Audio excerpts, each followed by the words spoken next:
I guess let's get started with today's lesson. So today you're going to learn about confidence intervals. It's chapter 18 in your textbook. I think it's actually like my favorite topic in statistics because what confidence intervals do, and you can try to read here.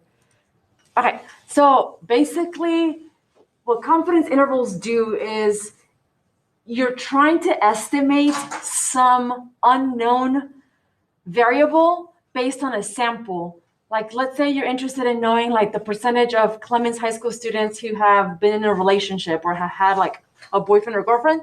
Instead of sampling like all 2,400 Clemens High School students, which you really can't do, you don't have time, you would just take one random sample of like 30 kids or 50 kids or whatever. You take a random sample and then you use that sample with like a little plus or minus margin of error to try to estimate like the true proportion of Clemens High School students who have been in a relationship or something like that. So the whole confidence interval just helps you estimate some population variable that you don't know, but instead of sampling the entire population, you're just going to do a little sample proportion, and then we'll do like a plus or minus a margin of error. So that's basically like what confidence intervals are used for. Now, here's some steps. In order for you to do a confidence interval, there are 4 steps that you need to complete. Step 1, we need to state a parameter. Step 2, we've got to check some conditions. Step 3, we got to actually do the math. This is the only step where we're actually doing math. The rest is just writing. Step 4, we have to interpret our results. Okay, we're actually going to do one in a minute. Here's some wording recipes that you'll have to come back and look at, and we'll do these together. But here we go. Let's actually do an example together of a confidence interval. So get your notes that I've provided for you. You'll also need a calculator. Get that ready. And let's try your first ever confidence interval. And I hope you like them. Like I said, I think it's my favorite topic in all of statistics. So here we go. Number 1. I am giving you here the formula of a confidence interval. So given the formula for a confidence interval of a sample proportion, which is p hat plus or minus z star times the square root of that stuff, let's go ahead and create a 90% confidence interval for the true proportion of Clemens High School students who wear contacts. So like I said, instead of sampling all 2,400 students at CHS, what I did was I took a random sample of 80 kids, and I found that 54 of them were contacts. So now we're going to use that information in order to estimate the true proportion of all Clemens High School kids who were contacts. So here are the steps. Step 1, you have to define a parameter. The parameter in for our very first type of confidence interval, the parameter is a proportion, and here's what you use. You use the letter P for your symbol. So P is your parameter. And then you put equals. The P is going to equal the true proportion of students. And I probably should have put like at CHS who wear contacts, because we're talking about Clemens High School students and not the whole world, I guess.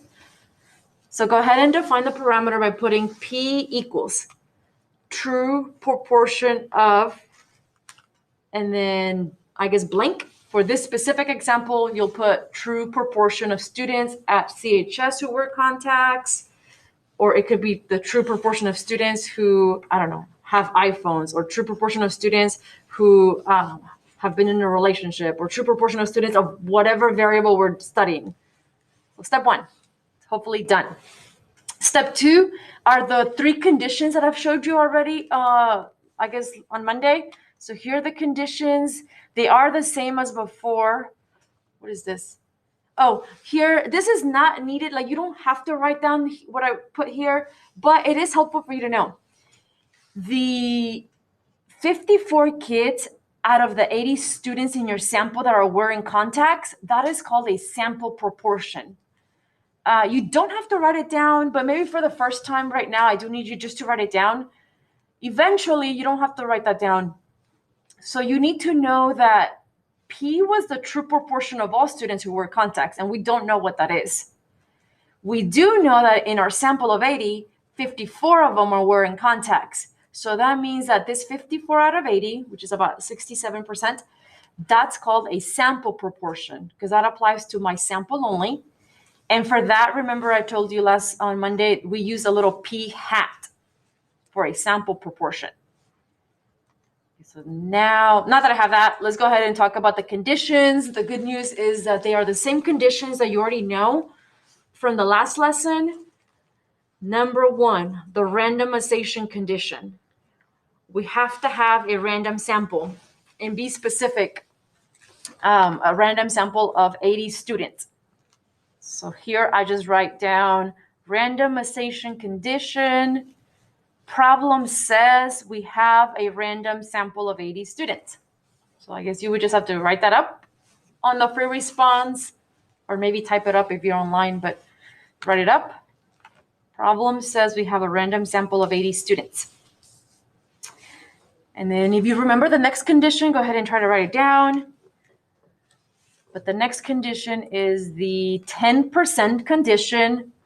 Remember that your sample must be less than 10% of the population. So surely 80 kids is less than 10% of the student population here at Clements. So I just put 80 is less than 10% of the population at Clements. And then finally, remember that the large enough condition for proportions, you have to remember how to check the large enough condition for proportions. You have to do the n times p is at least 10, and then the n times 1 minus p is at least 10. So large enough condition.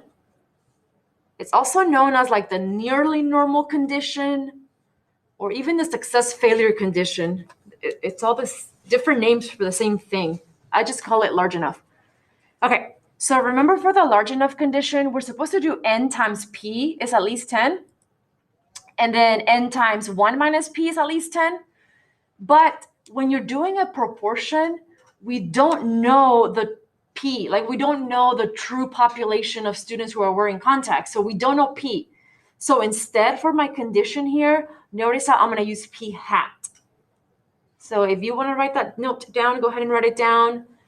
If not, it's here on the PowerPoint that you have access to it. But one more time, the condition should be n times p, and n times 1 minus p is at least 10. However, because we don't know the true proportion of students who are wearing contacts, so we don't know p, we're just going to use the p hat instead, which was our sample proportion. So what I ended up doing was n was 80. I multiplied it by my sample proportion, which is 54 over 80. And that is, that's 54. So obviously that's greater than or equal to 10.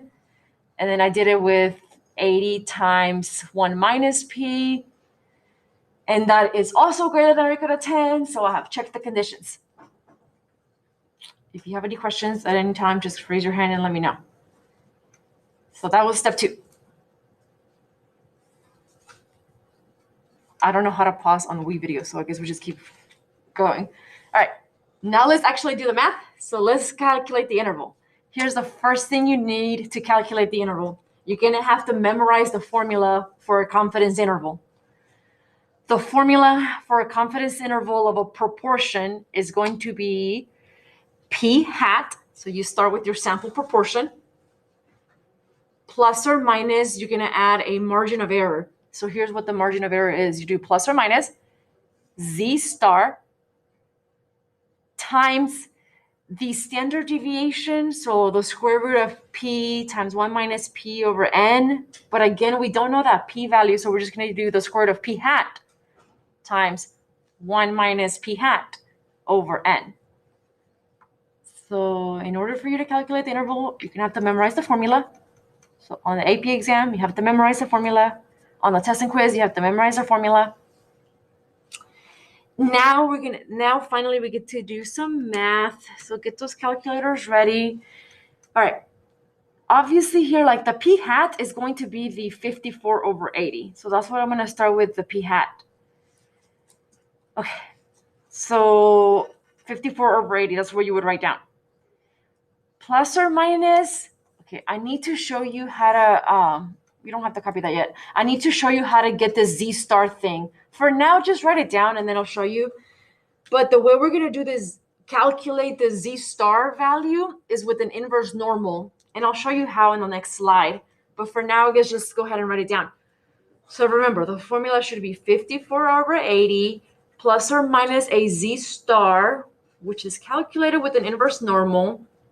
I'll show you in a minute how. And then we need to do times the square root of p hat. I didn't want to keep writing 54 over 80, so I just, instead of putting 54 over 80, that's 0.675 times 1 minus p hat is 0.325, and then divided by the sample size. So next, let me show you how to calculate this Z star, and then let me show you how to actually type this whole thing into the calculator to get the answer. So here it is. The way you calculate the Z star is by finding out the Z score that comes from the confidence level. And you're going to use an inverse normal. So let's see if this slide works here. Okay, here it is. So here's how you calculate a Z star. If your confidence level is 90%, that means that you're looking at a normal curve and you want the middle 90%. So when you're looking at a 90% confidence level, so in other words, the middle 90%, the tail area, so like these tail areas are 5% each, or 0.05, 5% each. So the Z star is this upper Z score here that this arrow is pointing to. This is the Z star. And the way you would calculate the Z star is, for starter, is doing an inverse normal. And then remember, you want to type in the area to the left of this arrow. So the area to the left here would be 90% plus this bottom tail. So that's why I would do an inverse normal on my calculator. Inverse normal of 0.95, 0.1, because that's what the Z scores have. So on your calculators, if y'all do menu, where's my calculator? Here it is. If you do menu, probability, distributions, inverse normal, so you have the 90% plus the bottom tail. That's how you get a Z star. So here, let's practice it again.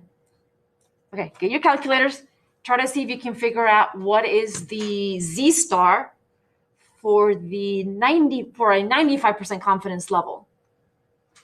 And again, I don't know how to pause the video, so we're just gonna keep going. Here's your hint. To calculate the Z star, it might help to draw the normal curve just this first few times. So you would draw a normal curve. You would put the 95% confidence level in the middle.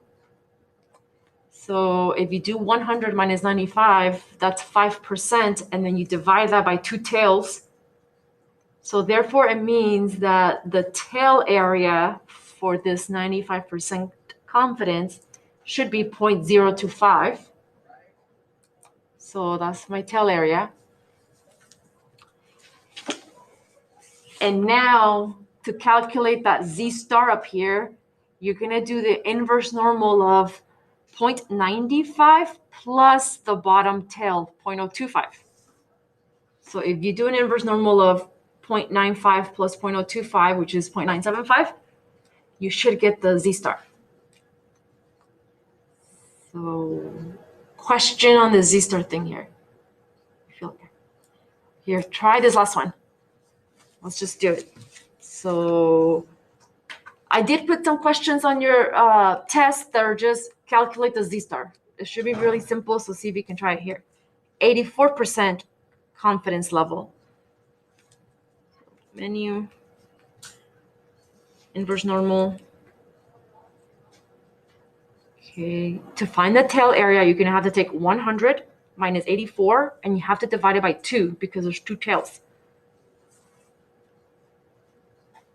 So I think, hopefully I did this right, but I got 1.4. Perfect. So that's how you calculate these Z stars. So going back to your interval, now that you have this little scale down, going back to your interval, where was I? Here I was. Okay, so here, remember, I already did the p hat, so 54/80, plus or minus. So this was a 90% confidence interval. So therefore, I'm going to do an inverse normal of 0.9 plus the bottom tail, and then times the square root of the p1 minus p/8. So now, again, you just need to practice typing that into the calculator. So calculator, come back. Okay, you're just going to have to type in what I wrote, 54/80 plus, it's best if you just don't use a rounded number. So here, if you just type in the words like inverse normal, okay, you have to type in the letters INVNORM. That's the inverse norm. Parentheses. And then remember, it was 0.9 plus the bottom tail. So let's do 0.95, comma, 0, comma, 1. So that's going to give you that z-score, which I think it was like 1.46, or I forgot what it was, but that's going to give you that z-score. And then now we need to do times the square root of, and then let me do a control divide so I can have like a numerator and denominator. The numerator was the 54/80, which was 0.675, times 1 minus 0.675, all over the sample size of 80. And what happened? I'm still doing good. Okay, just press enter and it should work. So this 0.76 is going to be your upper bound of your interval. I'll show you how to write it. And then we still need to do the minus one. Instead of retyping the entire thing, if you scroll up and press enter, you should be able to just change the plus to a minus. Where'd it go? Minus. Okay, so if you need some help with the calculator, just play with it. But if you like scroll up and press enter, it should copy what you wrote, and then you can change the plus sign to a minus sign or the minus sign to a plus sign, whatever you need. So there we go. This is your lower bound of your interval, 0.58, and then the upper bound of your interval is 0.76, and that's where my answer came from. So I guess if you haven't written the answer, you can write it now. You could always round to 2 or 3 decimal places. I don't think it really matters. I chose 3 decimal places here, so my lower bound was 0.589, comma 0.761. And now we need to finalize the question and see, like, okay, what does this mean? So remember, the whole time we were trying to figure out what is the true proportion of students at Clemens who are wearing contacts. So this is our interval for that estimate. So here's how you interpret your interval. There's like a wording recipe that you can look at on the PowerPoint to go back. But basically, here's what you'll say. You have to say these words. We are blank % confident. In this example, it was 90%. Sometimes the problem will say like 95% or 80% or 85%. It depends on what the problem wants you to do for the confidence.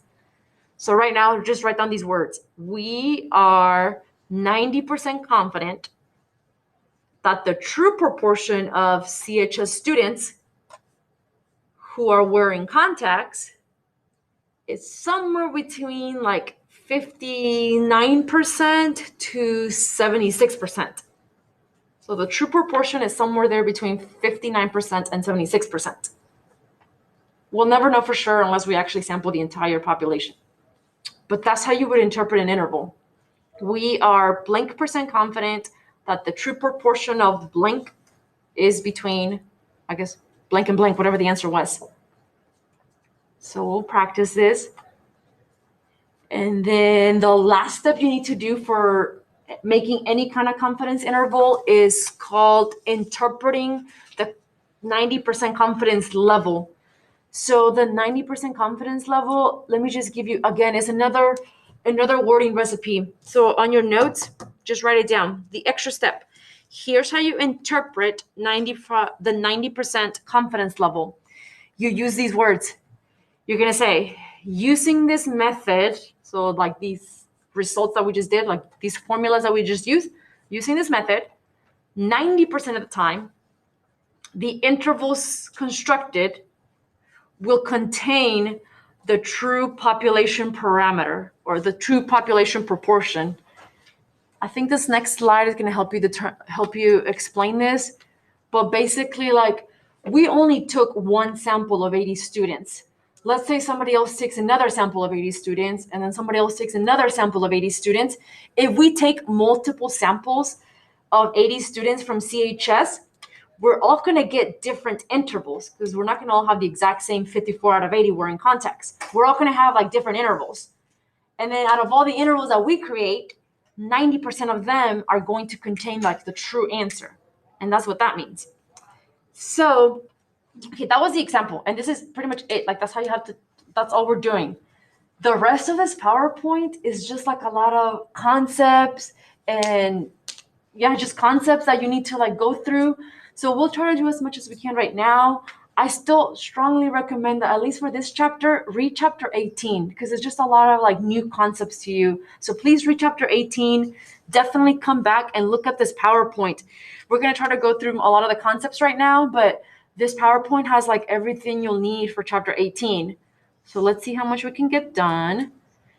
Okay, so here are the concepts about confidence intervals. And I think I wrote most of it already down on your notes.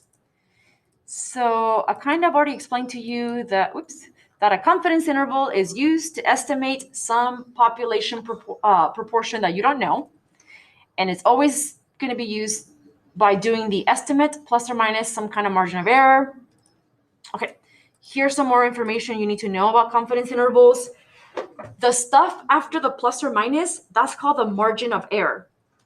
And I guess I'll read you the notes. It says, it shows the margin of error shows you how accurate you believe your interval to be.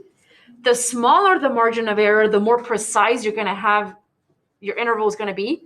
So you need to remember that, like, the smaller the interval, like if it's narrower, then that means you're more likely to have the right answer. So the margin of error is going to be, make sure you know the formula, is the z star times the square root of p hat times 1 minus p hat over n. So that's the formula for margin of error. Okay, here's another concept, and this is the most difficult one for students to understand. It's the confidence level. So for starters, just read your notes that I provided for you, but the confidence level is the success rate of the method that you use to construct your interval. Okay, in other words, like I was telling you, like if we were to sample like if we were to take lots of samples from Clemens High School and construct intervals, then that's going to tell you what the confidence level would be. So here's an example. Here's a picture of 20 intervals. So these intervals came from 20 different random samples that we took at, let's say, CHS. The little red dots, those are the sample proportions. So like, let's say this is like the 54 out of 80 that were wearing contacts, and this one was like 50 out of 80 that were wearing contacts, and so on. So it says the red dots are the sample proportions, and then the blue segment, obviously that's the interval. And then finally, here's what's important. The green line here, this represents like the true proportion. Like, let's say we actually did know the true proportion of CHS students who wear contacts. So let's say it was this one, and it was like, I don't know, 60%. So this line represents the true answer. So if you look at these intervals, out of the 20, most of the intervals do contain the true answer, which is this line. Except for, count how many don't have the line. Like this one interval doesn't have the true answer. The second interval doesn't have a true answer. And I thought there was 3. The very first one. So here's what this whole thing means. Out of the 20 intervals that are shown here, 17 out of 20 of them have the true proportion, which is the green line. So that means that the confidence level here would be 17 out of 20. Or in other words, 85%. And that's what a confidence level is. I know this is still a lot of info, so I need you to just go back and either read chapter 18 or look through this PowerPoint again so that you can start becoming familiar or comfortable with all these definitions or concepts. But you do need to know what is a confidence level. So a confidence level is how confident we want to be about our interval containing the true proportion or the true answer. Here's the last things you need to know about confidence levels. The most common ones that we use like for class or in all the problems are 90% confident, which is what the one we just did, 95% confident, and 99% confident. Those are the most common levels that we use.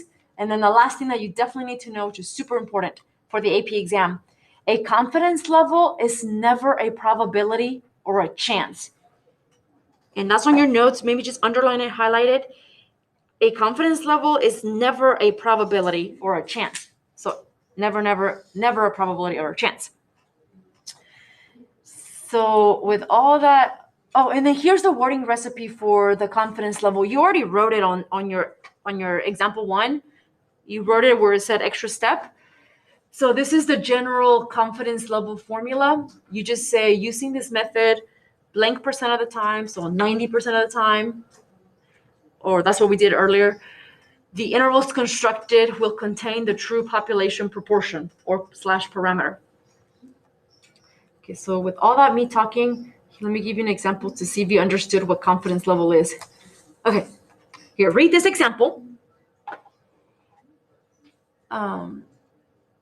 And identify which of the following is the correct interpretation for that 95% confident level. And there's only one right answer. So which of the following would be like a correct interpretation of the 95% confidence level? Only the one that sounds like I told you with the wording recipe. Yeah, this last one. And I always know, so I have always seen these on the AP exam. If the answer choice has the word probability or chance, that's never the answer. So cross them out automatically. Like probability, cross it out. Chance, cross it out. Always go with the one that sounds like the wording recipe I gave you. Like using this method, 90% of the time, the intervals constructed will contain the true population parameter. Or letter C, the method used to construct these intervals will produce intervals that contain P, like the proportion, the true proportion, 95% of the time. So that was from practice. We already did the intervals. I already talked to you about the formula. Make sure you memorize it. I already talked to you about the formula. What else? Oh, I guess here I'm gonna pause the video here and actually give you a chance to try example 2 by yourself. Alrighty, so I hope you tried example number 2 about the proportion of adults who believe in ghosts. If you use your notes, remember, step 1, state the parameter. You always use the letter P for the parameter, and you say something like the true proportion of, in this case, adults who believe in ghosts. Step 2, check your conditions. The first condition was the randomization condition, which the problem says we have a random sample of 1,012 adults. Done. The 10% condition, surely 1,012 adults is less than 10% of the population of adults. And then finally, the large enough condition or success failure condition or nearly normal condition, however you want to call it. You need to check that n times p is at least 10 and n times 1 minus p is at least 10. So I just took 1,012 times 0.38, and then I did 1,012 times 0.62, and those are at least 10, so the conditions have been met. Step 3, you need to calculate the interval, and if you were showing your work, you're supposed to show the formula first. So because right now the stuff is online, like for my testing quizzes, I just made a multiple choice, so you just select the right answer. But if this was like a free response kind of question on your AP exam, or a free response, I guess if I ask you to show your work and upload the picture, I do need you to show the formula first. So show the formula for a confidence interval, P hat plus or minus Z star times the square root of P hat times 1 minus P hat divided by N. So let's start plugging it in. P hat is 0.38.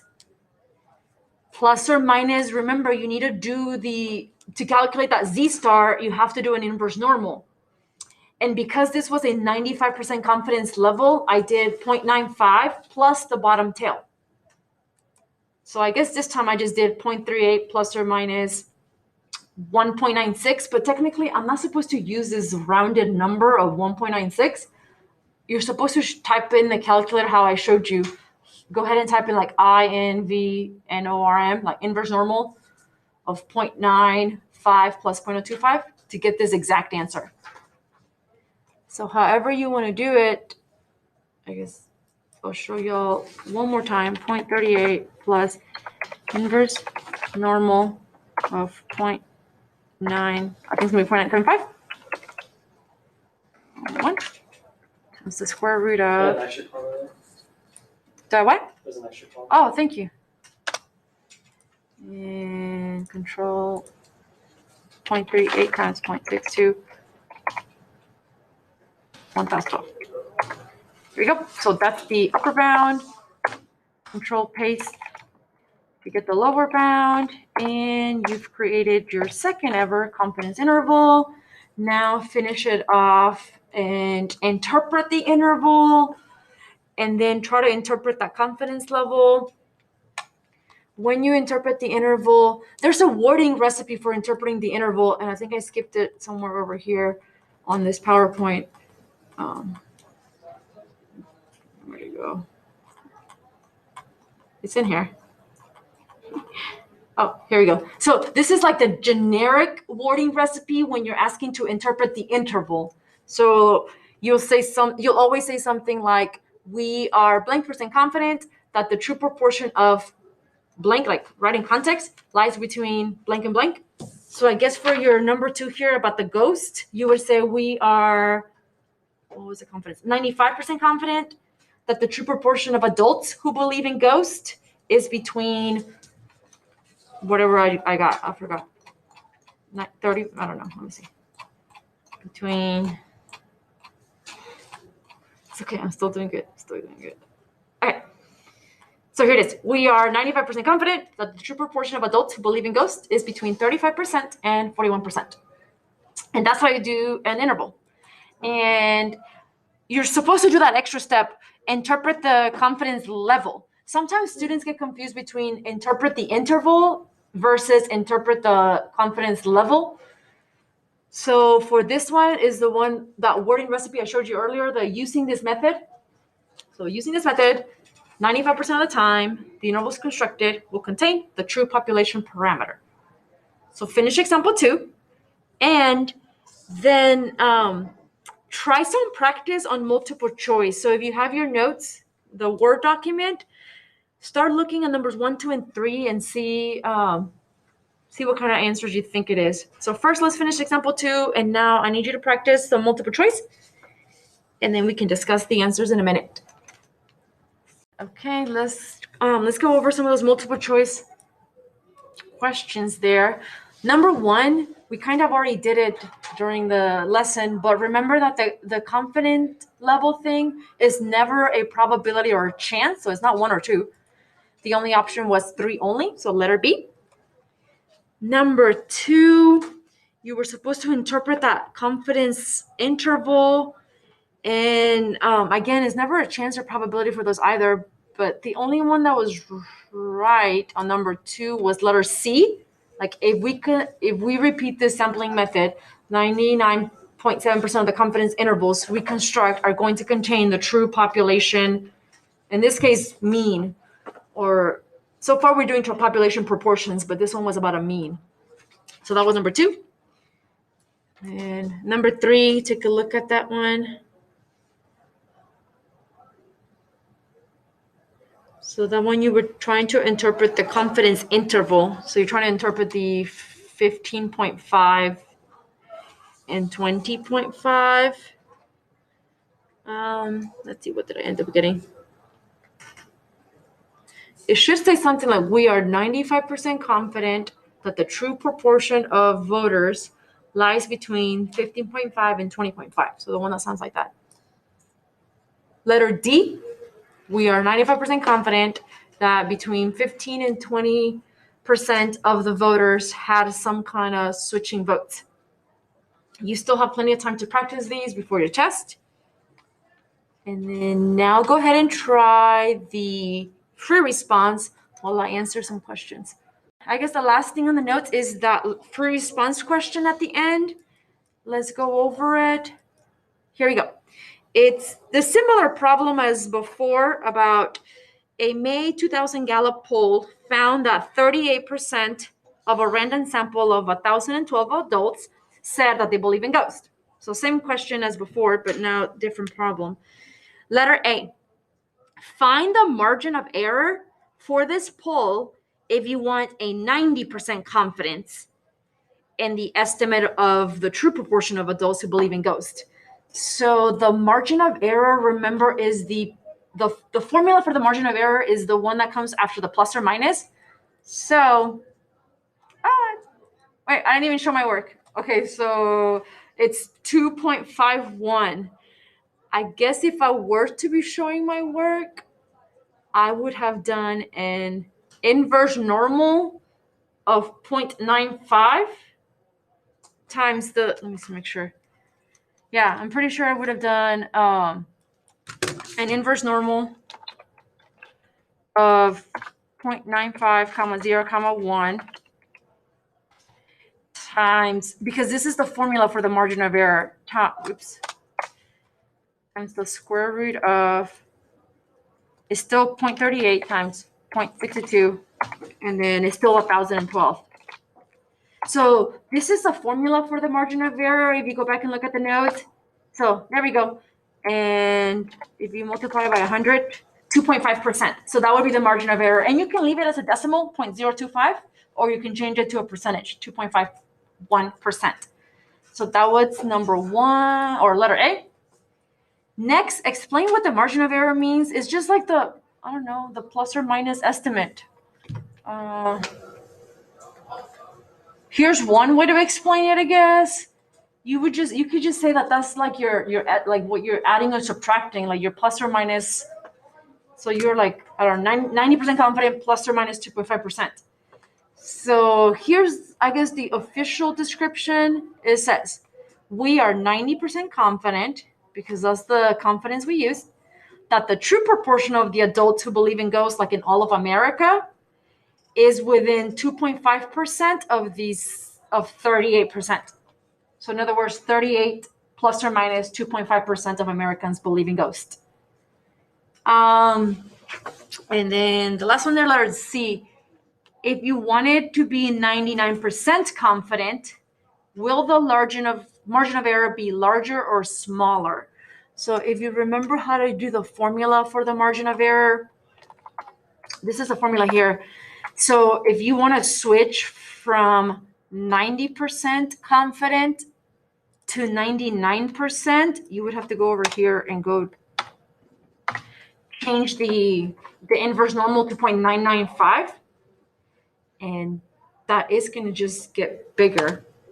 It's going to have a bigger margin of error because you're switching to a bigger inverse normal. So it's going to be larger. And then again, these are some of the concepts I need you to either read chapter 18 or go back through this PowerPoint so that you start feeling more comfortable with all these concepts. And then the last one there, I don't know. Oops. What is this? Letter D. Okay, I just found the margin of error. Okay, I don't think those were like on your notes because they wouldn't fit on your notes, but just know that in general, the larger margin of errors are going to be, if you increase your confidence level, you're going to have larger margin of errors. Or what does letter E says it here? In general, if all other aspects of the situation remain the same, would a smaller sample produce smaller or larger confidence margin of errors? Again, you have to know the formula. So this N is the sample. So if you change your sample size, it's going to change your margin of error. So if you increase your sample size, your margin of error is going to become smaller. Because if this denominator gets bigger and bigger and bigger, this whole answer is getting smaller and smaller and smaller. Same thing the other way around. Like if you're decreasing your sample size, so if the denominator is getting smaller and smaller and smaller, the whole margin of error is going to get larger, larger, and larger. So that's what I put here. Smaller samples will produce larger margin of errors because according to the formula, that's where the margin of error is on the denominator. Practice it. And then for some reason, there's another number 2 here. I guess we can just go over and you can copy it on your notes. Another poll is taken to measure the proportion of adults who approve of cloning humans. What sample size is necessary to be within 0.04% of the true proportion of adults who believe in cloning humans? So this situation is going to, again, involve the margin of error formula. So, here's the margin of error formula. You want to write it down now. So in order for you to answer the question, which is what sample size is needed, you're going to need the margin of error formula. So ME stands for margin of error, which is going to equal to your Z star times the square root of P hat Q hat over N. So I guess that's what I'm going to use. Let me skip this slide so we actually finish. Oh, I guess here's the work. try to squeeze it there on your notes. Okay. When you're solving for a sample size, you start with the formula for the margin of error. According to this last problem, the margin of error is the plus or minus 0.04. So use the whole 0.04. Yes. So even though we have the 0.04, where are you getting like the percentages? The 0.5. Oh yeah, let me show you. So first you start with the margin of error, which is the 0.04, because that's what it says, plus or minus 0.04. So start with that. Next, you have to do your Z star, which is the inverse normal of 0.95 plus the bottom tail. So I got 1.96. And then to answer the question for Raj, okay, to get the P and the 1 minus P, okay, those should be the true proportion of adults who believe in, no, not ghosts, who believe in cloning humans. But since we don't know what P is, the best, you can always use 0.5. And this is the slide that I skipped. When you do not know what P is, if you use 0.5 times 1 minus P, so 0.5, that's going to give you like the most inclusive answer. It's going to give you like the largest possible scenario. So in conclusion, like if you don't know what to use for that P or that P hat, just use 0.5, and that's going to take care of finding the smallest possible scenario. So here, that's where I got this 0.5 and 0.5. So in conclusion, if you don't know what to put in here because you don't have enough data, then just put 0.5 times 0.5. After that, this is just some algebra. You can cross multiply solve to get the answer. If you want me to, I can show you how to use the calculator to solve that. It's called LinSolve. On your calculators, if you do a menu algebra numerical solve, type in the equation 0.04 equals, and then let me do the inverse normal thing because I don't want to use the inverse normal. 0.975, comma 0, comma 1. And then remember you're multiplying by the square root of P, which we don't know, so put 0.5 times 1 minus P. And then here, you can put N if you want. And then in order for this N solve to work, you're going to have to put comma N. If you don't put that, then it's not going to work. And you press enter. So LinSolve solves it for you. You just make sure you put the little comma N right there at the end, inside of the parentheses. If that didn't work, then just do some algebra and solve for N. So in conclusion, the sample size needed is, remember I told you that you can't have a sample of 600.2. You have to have a whole number. So in conclusion, you need to sample at least 601 adults in order for you to have the situation being met. And that's chapter 18. So don't forget to read chapter 18 and go over this PowerPoint over and over until you feel comfortable with confidence intervals. The end.